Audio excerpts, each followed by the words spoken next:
Olá, boa tarde, tudo bem com você? Hoje estamos aqui para mais uma aula sobre a RDC 512 de 2021. Hoje, nossa última aula, nós tivemos uma bateria de aulas sobre esse assunto. Tivemos uma aula sobre conceitos, uma aula sobre os requisitos de gestão, uma aula sobre os requisitos técnicos. E hoje nós vamos falar sobre processos específicos e biossegurança. Estamos chegando. Jennifer, boa noite, boa tarde, boa noite. Tudo bem com você? Se você perdeu alguma dessas aulas, volte no meu Instagram, volte no YouTube, que lá estão salvos todas essas aulas, tá? Então não deixe, não perca uma aula só porque você não assistiu ao vivo. Elas estão salvas, tá bom?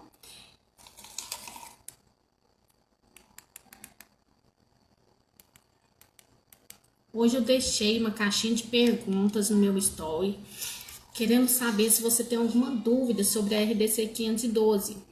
Se você não deu tempo ainda de perguntar ou não conseguiu deixar alguma pergunta, olha, ainda dá tempo de deixar a sua pergunta para que eu possa responder, tá? Chegou mais gente aqui, Dimas, Fred, tudo bem, Fred? A Paula, Jennifer, obrigada, viu? Boa tarde. Olha só. Então, vamos começar nosso assunto de hoje, né? É um assunto bem legal. E hoje eu tenho uma surpresa para você. Gostaria muito que você ficasse comigo até o final, que quem ficar comigo até o final vai ter um brinde bem especial. Aliás, quero já parabenizar e agradecer a todos os meus clientes, porque hoje é seu dia, o dia do cliente. E eu sou muito feliz por cada cliente que eu tenho. Eu vejo que cada cliente que Deus colocou na minha vida é um presente de Deus para mim. Então eu tenho crescido muito, tenho aprendido muito com vocês, e o meu objetivo aqui é ensinar e ensinar da melhor forma possível, ensinar o que eu sei, ensinar da forma mais didática possível. Então eu espero estar cumprindo o meu objetivo, tá? Muito obrigada por você que está aqui comigo, por cada cliente que está aqui comigo. Boa noite, Roberta. Então, vamos lá. O primeiro assunto nosso de hoje é sobre processos específicos. O que entra processos específicos dentro da RDC 512? Entra amostragem, coleta, manuseio de amostras, entra tudo num item só. Tratamento de reclamações, entra também limpeza, desinfecção, esterilização e controle de pragas e subcontratação. Na biossegurança, ele é um item separado. Olha só, gente, o Fred fazendo propaganda de mim aqui, olha, coisa mais linda. Obrigada, Fred, saudade, viu? Gente, o Fred é um grande amigo, super competente na parte de sensorial, na parte de físico-química. Quem precisar, ó, de contato, eu tenho o contato dele. Fica aí a dica, tá? Então vamos lá. Primeiro assunto: amostragem, coleta e manuseio de amostras. Gente, nem sempre é necessário o laboratório se preocupar com a amostragem, porque nem todo laboratório faz amostragem. Mas aquele que faz a amostragem, ele precisa ter um plano de amostragem para seguir. Ele precisa ter esse plano de amostragem e precisa disponibilizar esse plano de amostragem para os seus analistas e para o seu cliente. O cliente precisa seguir esse plano de amostragem. Esse plano de amostragem, ele facilita muito até a demanda do laboratório, o recebimento de amostras, quando que vai chegar determinada amostra. Então, isso é muito bom para a organização do laboratório, tá? E quando se trabalha com amostragem, é necessário ter um procedimento específico para amostragem. Na segunda-feira, que foi na aula sobre requisitos técnicos, eu fui falando com vocês alguns procedimentos que são específicos, que a RDC 512 exige, e fui destrinchando ela para vocês. Aqui, o procedimento de amostragem, ele é necessário somente quando se trabalha com amostragem. Então, se você trabalha com amostragem, é necessário ter um procedimento de amostragem sim, tá? Tem mais uma amigona chegando aqui, a Ludmilla. Tem a Só Escarlate, eu não sei o seu nome. É Solange? Só Escarlate? Me fala aí para mim, por favor. E quando eu trabalho com amostragem, eu também preciso ter pessoas específicas treinadas para realizar a amostragem. Então, é como se fosse uma análise comum do laboratório e eu preciso ter pessoas específicas para realizar isso, treinadas para essa atividade, tá? Então, pensa como se fosse uma análise específica. Então, de amostragem é tranquilo, tá? Eu preciso ter esses cuidados. Josias, boa noite, tudo bem?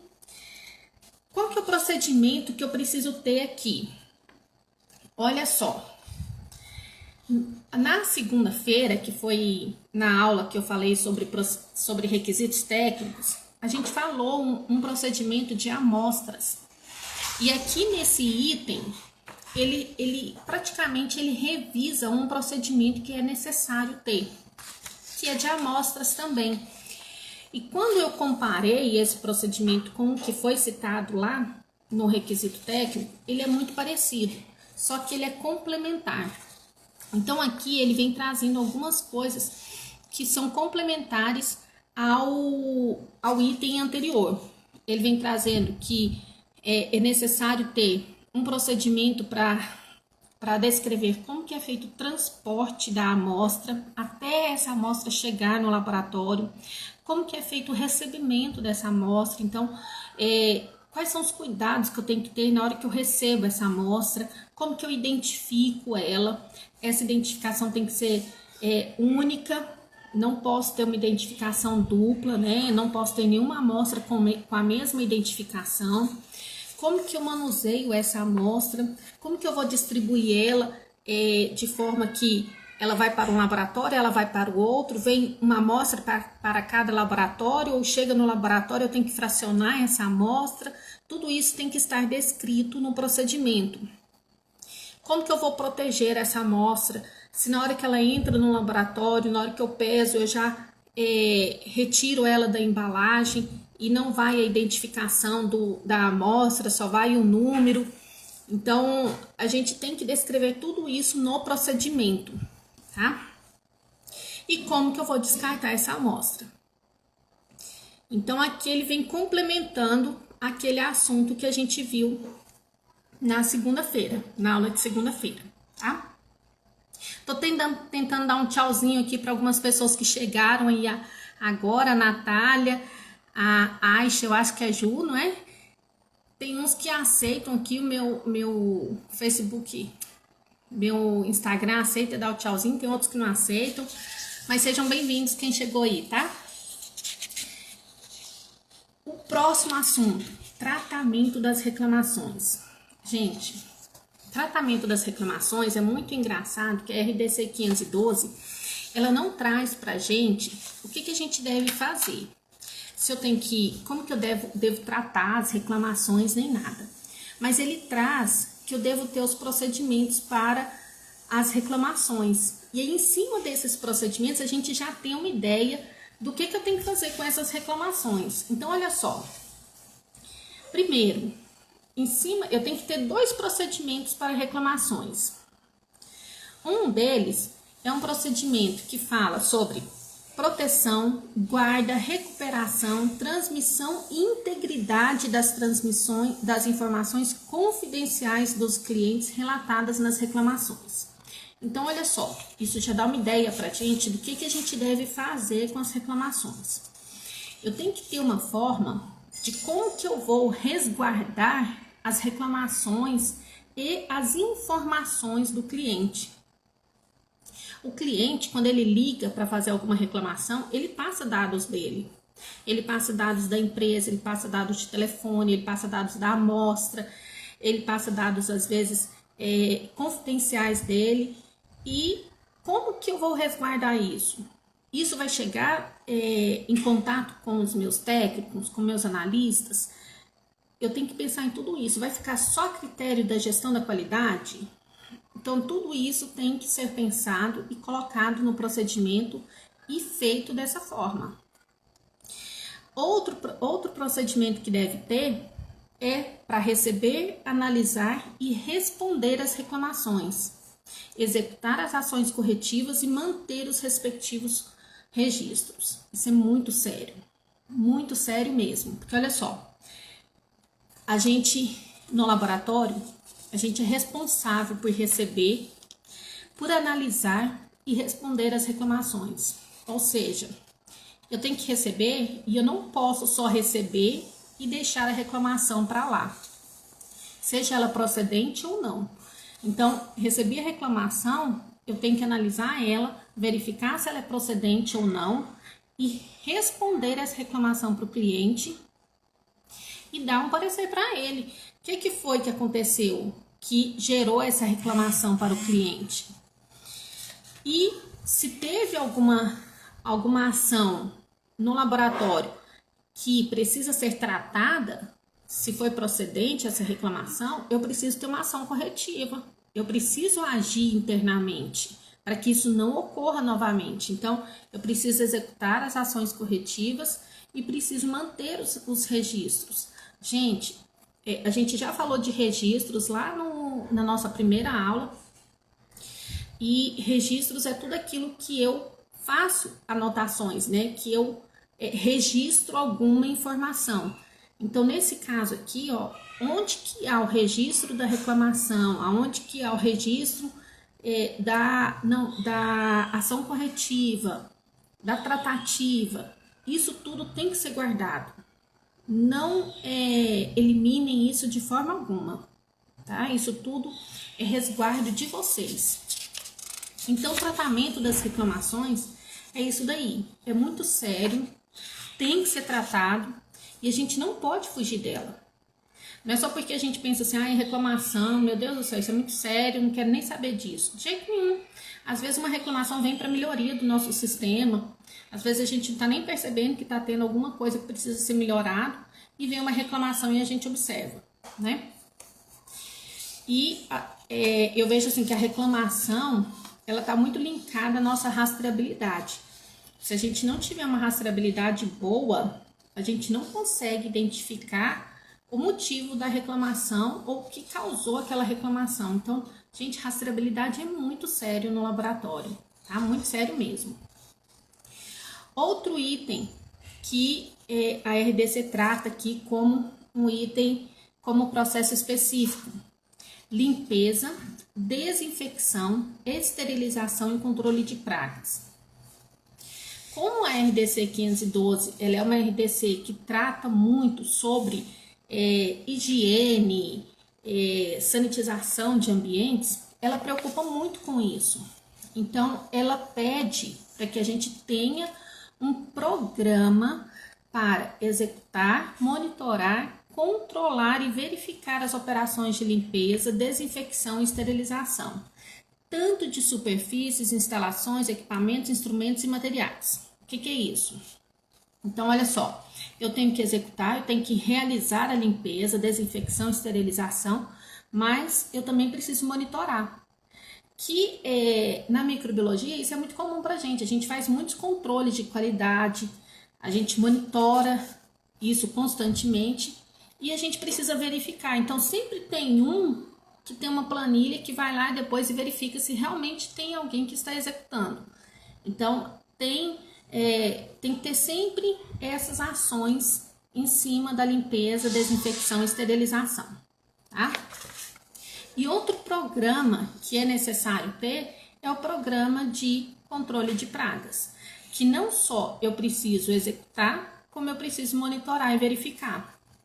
Então, eu realizo o monitoramento de pragas, Eu realizo o controle de pragas, mas eu também verifico, monitoro para ver se continua ocorrendo as pragas, se elas continuam tendo ocorrência de pragas, verifico se de tempo em tempo elas vão ocorrendo, se o pessoal tá utilizando o produto correto, se eles estão executando corretamente, se todos os pontos estão sendo aplicados, se o pessoal está vindo e aplicando mês a mês. Então, assim, tudo isso tem que ser monitorado, tá? A RDC não pede procedimento para isso. Então, aí já vem um alerta para gente. Preciso fazer um procedimento para isso? Não preciso. Eu preciso ter o programa. Isso significa que eu posso ter uma planilha, eu posso ter um relatório informando que isso tudo ocorre, mas eu não preciso ter um procedimento, tá? Eu não preciso ter um procedimento de como que isso é realizado. Eu preciso ter somente o programa. Aí, às vezes, a gente pega e cria um procedimento, tá criando documento a mais, tá? Mas fica a seu critério. Se você acha mais fácil seguir através de procedimento, faça dessa forma. Com relação à subcontratação. O que é subcontratação? Muitas vezes o laboratório, por si só, ele não consegue atender a demanda, toda demanda que é solicitada a ele. Então, o que ele faz? Ele contrata outro laboratório para realizar o que ele não consegue realizar. Seja essa realização através de uma alta demanda que ele está tendo, e aí ele contrata outro laboratório para ajudar ele nessa demanda, ou seja através de uma análise que ele não consegue realizar, ele ainda não está apto para realizar. Aí ele subcontrata. Existem algumas regrinhas para a gente subcontratar um outro laboratório. Eu não posso simplesmente falar assim, nossa, eu vou subcontratar e tá tudo bem. Não é assim, tá? Quando a gente vai subcontratar um outro laboratório, primeiro, o meu cliente, ele tem que estar ciente de que eu estou subcontratando outro laboratório para realizar essa análise. Se eu estou realizando uma análise de salmonela, de identificação de salmonela em outro laboratório, o meu cliente tem que estar ciente de que essa análise não está sendo realizada aqui nesse laboratório, mas sim em outro. Ele até não precisa saber em qual laboratório, mas ele precisa estar ciente de que não é no seu laboratório, mas em outro laboratório. E isso tudo tem que estar dentro de um contrato. Tem que estar celebrado no contrato, falando de qual a responsabilidade do laboratório, que essa responsabilidade é do laboratório de emitir o resultado, de conferir. Essa responsabilidade é toda do laboratório. E o outro laboratório que você subcontratar, ele tem que ter no mínimo o mesmo nível de controle de qualificação técnica que você. Ele não pode ter um nível inferior que você. Deixa eu dar um exemplo. Vamos supor que nessa análise de salmonela você seja acreditado no Inmetro. Você seja acreditado pela ISO 17025. Se você vai subcontratar essa análise, no mínimo, o outro laboratório também tem que ser acreditado. Ele também tem que ter acreditação nesse ensaio. Se você tem essa acreditação, o outro laboratório também precisa ter. Então, quando você vai subcontratar, o outro laboratório ele tem que ter, no mínimo, a mesma qualificação técnica que você, ou uma qualificação técnica superior a você. Ele não pode nunca ter uma qualificação técnica inferior a você, tá? E ele tem que atender a legislação vigente. Então, da mesma forma como o cliente, ele analisa você, se você está atendendo a legislação vigente, você também tem que preocupar se o seu subcontratado também está atendendo a legislação vigente, ok? Tudo bem até aí? Me dá um joinha aí ou coloca coraçãozinho só para eu saber se está tudo bem, por favor. Tá tranquilo aí, gente?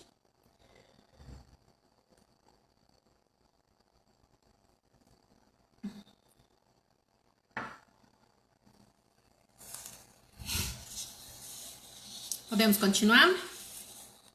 Então vamos para a biossegurança. O que é biossegurança? Esse é um item que é exclusivo da RDC 512. Exclusivo.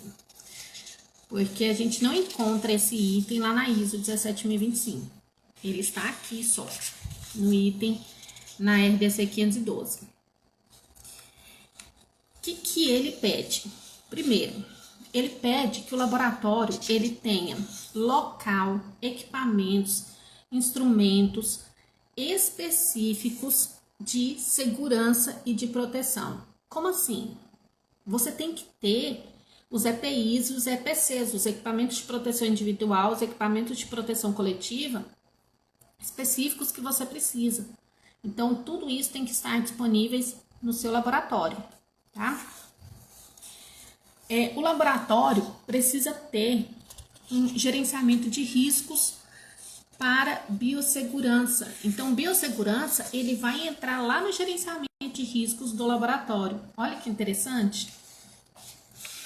E o laboratório também precisa avaliar, documentar e sinalizar o nível de biossegurança em ambientes e áreas. Sabe aquele mapa de riscos que tem em cada ambiente falando qual que é o grau de risco daquele ambiente e tudo mais?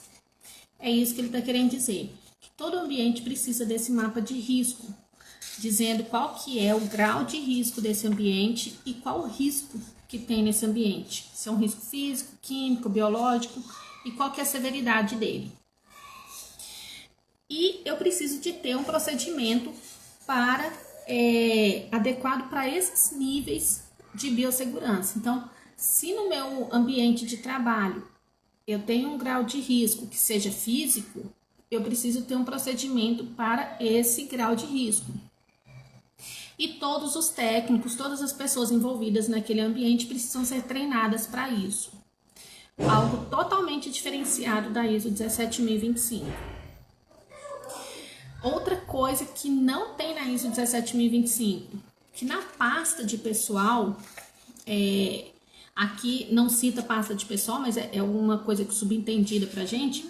Na pasta de pessoal, aqui eu preciso manter os documentos, os comprovantes de exame de saúde e de imunização de cada colaborador do laboratório. Então, eu preciso ter os exames de saúde, preciso ter o comprovante de vacinação de cada colaborador. E isso a gente deixa na pasta de saúde atualizado, tá? Atualizado de cada colaborador na pasta dele. Então, biossegurança é só isso. É só pensar na segurança de saúde do colaborador, tá? E o que mais que ele traz? Ele traz uma parte final aqui, bem que a gente às vezes não lê e deixa para lá, mas que vale a pena a gente ler, gente, que é extremamente importante, tá? Tem duas coisas, deixa eu ver se são duas coisas, três coisinhas aqui que eu queria enfatizar com vocês. Primeiro, que em caso de descumprimento dessas regras aqui, em caso de você ser, por exemplo, fiscalizado pela vigilância sanitária e não tiver em cumprimento com essa resolução, o que pode acontecer? Pode acontecer várias coisas. Uma delas, advertência. Outra delas, multa. A multa, ela pode variar de 2.000 até 1.500.000, dependendo da gravidade da multa. Aí aqui vem alguns itens, eu fui pegando de acordo com a lei que é citada lá, mas no caso aqui não vem, porque é questão de produto, mas vem interdição parcial ou total do estabelecimento. Então o laboratório pode ser interditado, pode ser proibido propaganda do laboratório, pode ser cancelada a autorização para funcionamento da empresa, pode ser cancelado o alvará de licenciamento do estabelecimento e pode pode haver intervenção no estabelecimento para receber recursos públicos de qualquer esfera. Então, se ele recebe recurso público, pode ser excluído, intervido isso daí. Então, é muito sério. É muito sério. Então, às vezes a gente pensa, nossa, é só uma resolução, não precisa seguir, não. Precisa porque tudo isso está afetando a saúde. Está afetando a saúde de pessoas que trabalham nesse ambiente, está afetando a qualidade da análise do produto que vocês estão realizando. Outra coisa, foram revogadas a RDC 11 de 2012, que era a RDC que ela tinha o mesmo conceito dessa RDC 512. Essa RDC 11, ela dispunha sobre o funcionamento de laboratórios que realizam análises em produtos sujeitos à vigilância sanitária. Então, essa RDC 11, ela foi revogada 100% e substituída por essa daqui.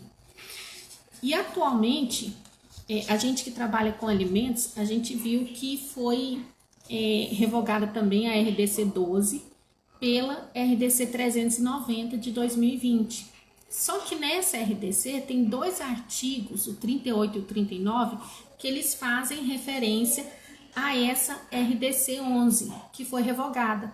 Então, na RDC 512, ela cita que foram revogados esses dois artigos, o 38 e o 39, que fazem referência à RDC 11. E quando que passou a valer essa RDC 512? Em 1º de julho. 1º de julho de 2021. Então, tem pouco tempo que essa resolução começou a valer, só que tem um detalhe, ela não é nova pra gente. Ela não é nova, tudo que a gente tem falado aqui já estava na RDC 11, ela é muito parecida com a RDC 11, então o conteúdo, o grosso dela estava na RDC 11, então os laboratórios já estavam acostumados a seguir ela. Então não tem assim período de adequação. Por isso que assim que ela entrou em vigor, ela já começou a valer, tá? Tem alguma dúvida com relação ao que a gente falou aqui? Eu queria fazer um desafio para você antes de você ir embora. Não vai embora ainda. Tem alguma dúvida?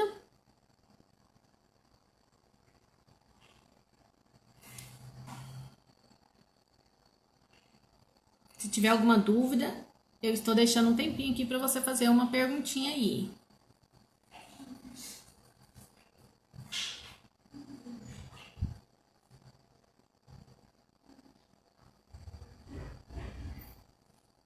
Não? Não tem dúvida? Então, olha só. Eu tenho um desafio para você hoje. Todos vocês que assistiram essa aula de hoje e postarem um story lá no seu Instagram, me marcando lá e colocando uma hashtag Dia do Cliente, você vai ganhar 15% de desconto no próximo curso que eu vou lançar. Eu vou lançar um curso ainda esse mês, que vai ser o curso de verificação de métodos microbiológicos. Não sei se você tem interesse, se você já fez o curso, mas pelo que eu vi aqui, quase todos vocês que entraram aqui hoje ainda não fez o curso, pelo menos comigo não.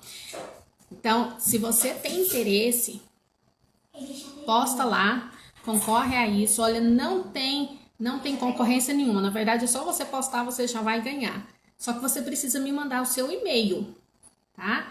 Me manda o seu e-mail, porque aí você mandando o seu e-mail, você vai ganhar 15% de desconto no meu curso de verificação de métodos microbiológicos, que vai acontecer ainda esse mês, tá bom?